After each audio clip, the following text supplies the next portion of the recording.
Hello and welcome to another episode on Let's Talk Jesus. I'm still your host, Victoria Ibisike. I welcome you to another episode on Let's Talk Jesus. If this is your first time joining me, I really want to say thank you. Thank you so much for clicking that link and choosing to listen.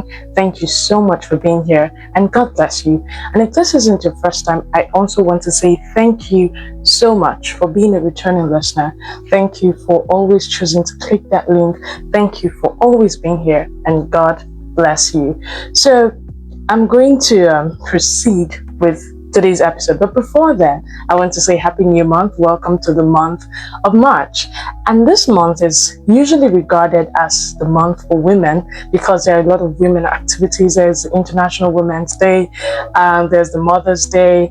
In some places, there's Mother's Sunday, and all of those things that accumulate into being the month for women. Not like this is the only month we celebrate women, and I mean there are other months, but this particular month has some significant dates attached to it.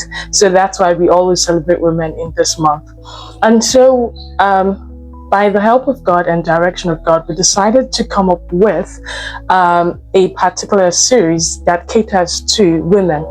And I want to talk about the Bible and feminism. The Bible and feminism. It's a very interesting topic. I mean, if you know anything about feminism and the Bible, if you know anything about this, the concept, the talk, the arguments, the debates, you would know it's supposed to be an interesting series. So I want to crave your indulgence to be part of this series. So in this particular episode, I want to talk about something I find to be an interesting topic. I want to talk to you on the topic that says, does the Bible hate women? Does the Bible hate women? So the truth is that many people, especially women, have come to hate Christianity because they perceive it as a religious movement that is anti-women. They perceive Christianity to be something that goes against the values and the protection of women.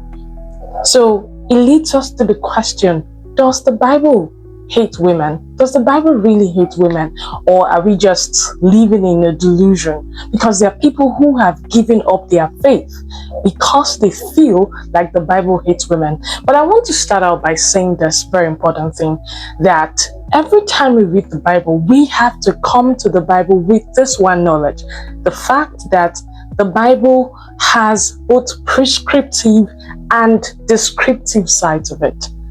What does this mean? There are certain things that the Bible describes and certain things that the Bible prescribes. It is not everything that the Bible describes that the Bible actually prescribes. You know, there are things like, so for example, how Cain killed Abel. That's killing of your brother. Is it a good thing? No. But does the Bible detail it? Yes. In fact, the Bible is an entire story of how God, went to redeem mankind. There was a fall in Genesis, and after the fall, God continued to work to see that mankind is redeemed. And one thing we have to note is the fact that we live in a fallen world. And that is why the Bible had to show us how flawed man is. So some of the things that we assume to be, the Bible hates women, it's actually not the fact that the Bible hates women. It's just to see how mankind has treated women at different points in time. What we should see is how the Bible describes women, how the Bible prescribes women rather, not how the Bible describes women. And what I mean is, when you look at the Bible sometimes, understand what God is saying about women. What does God say about women? In the Christian faith, when you tell a lady, you're a Proverbs 31 woman, it sounds like a compliment. Every lady in Christianity seems like they want to answer the Proverbs 31 woman. Why? Because when you read it, it's something that alludes to a woman who is virtuous, a woman who knows how to keep her home, a woman who is loving, a woman who knows how to take care of her children, a member of her household, including her maidservants. right? That's the woman that is described in Proverbs 31, a woman who is to be adored. That's the Proverbs 31 woman, and everybody wants to be identified as the Proverbs 31 woman. But the question is, why then do we think that the Bible hates women? So we can now come and say, oh, why does the Bible say this and that? But one thing that we have to point out today is, most times when we say the Bible hates women, it's because we actually have not read the Bible enough to see how God actually shows love for women. The Bible, in the times when the Bible was set, it's like it was the way that women were treated wasn't a good way. Women were treated in a very bad way. But there are certain significant things that happened, or certain things that can be significant that happen in the Bible for women, that we can actually single out to use to say, God actually loves women and cares about them. I mean, God loves us all, but in the context that women feel like they are subjugated according to scriptures, it is not so, because God actually shows love for women.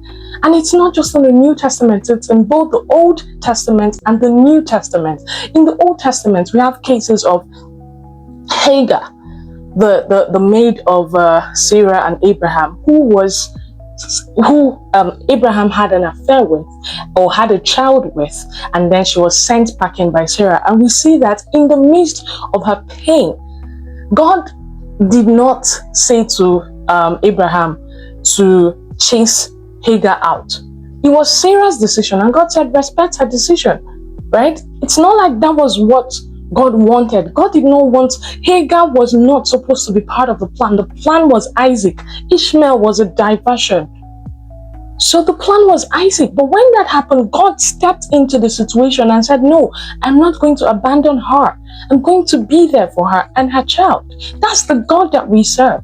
The God who looks to even the people who are subjugated. He is not a God that is against women. He is a God that is for all people, both male and female.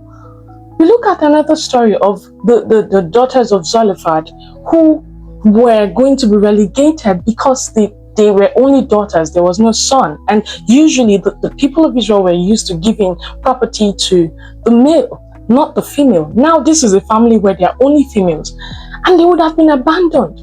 But God showed up for them and ensured that when they had to fight, it was permitted of Moses to give them their inheritance, despite the fact that they were women. And then when we come to the New Testament, look at the story of the woman caught in adultery. What did Jesus do? Don't look at these people were brought before, don't look at the fact that these people were brought before Jesus and they were about to stone her. Don't look at that. If you want to understand it, don't look at what men did. Look at what God did in that situation. That is how to know actually what God thinks about women. God showed up for that woman. Jesus said, where are your accusers? And said, you have all left. He said, I do not condemn you. Go and sin no more. Jesus does not condemn.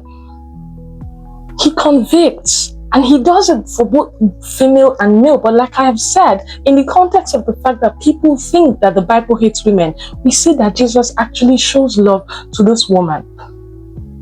And then there's another profound thing. At the resurrection, what is the foundation of the faith of believers, of Christians? It is the resurrection.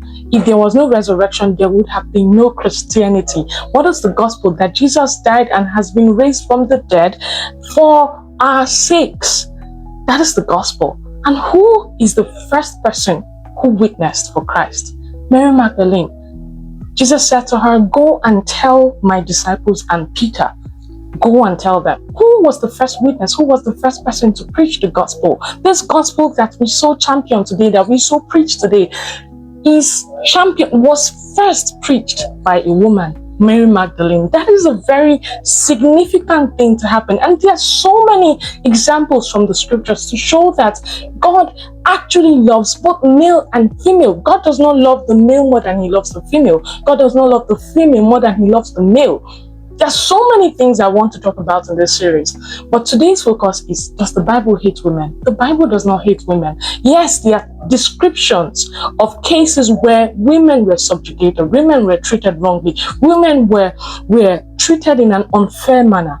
But don't look at what men did to women. And by men now, I mean humans. Don't look at how women were treated by humans. Look at how God treated women in every situation. God ensured that they were catered for, they were looked out for. Let's look at a very important, very interesting story. The story of Leah and Rachel, the wives of Jacob. Rachel was a beautiful woman. Leah wasn't. But what did God do? You know, there was a time when Leah kept giving birth. God had to see the womb of Rachel so that Leah can have something, a bragging right, because God understands that humans are flawed. So if this one is beautiful and this one is not, they would most likely want to settle for the one who is beautiful over the one who is not. So how does God bring balance into that situation? He gives Leah children. He doesn't give children to Rachel. Not because he loves one more than the other, but he's trying to bring a balance. Our God is a God who is just, who is loving, who is kind to all of mankind, to women. God does not hate women. The Bible does not hate women. The Bible advocates for women. The Bible shows love for women. So even as we celebrate the International Women's Day, I just want you to have this at the back of your mind. As a Christian woman, don't feel like the Bible hates you. Find solace in scriptures, because right there in scriptures we find comfort knowing that we serve a God who loves us. We serve a God who shows up for us, even when men abandon us, even when men treat us harshly, and by men I mean humans. When humans treat us harshly, when situations and circumstances do not favor us, we have a loving God who will always be there for us. Have this at the back of your mind as you celebrate the International Women's Day. And so with this, I say, Happy International Women's Day from Let's Talk Jesus. I'll see you again in my next episode. Bye. Hello guys, thank you for joining me in today's episode. If you have been blessed by this episode, I want to encourage you, please like and share and engage. If you're a woman, share your story, share your thoughts, share your opinions. Everything is welcome here. I'll see you again in my next episode.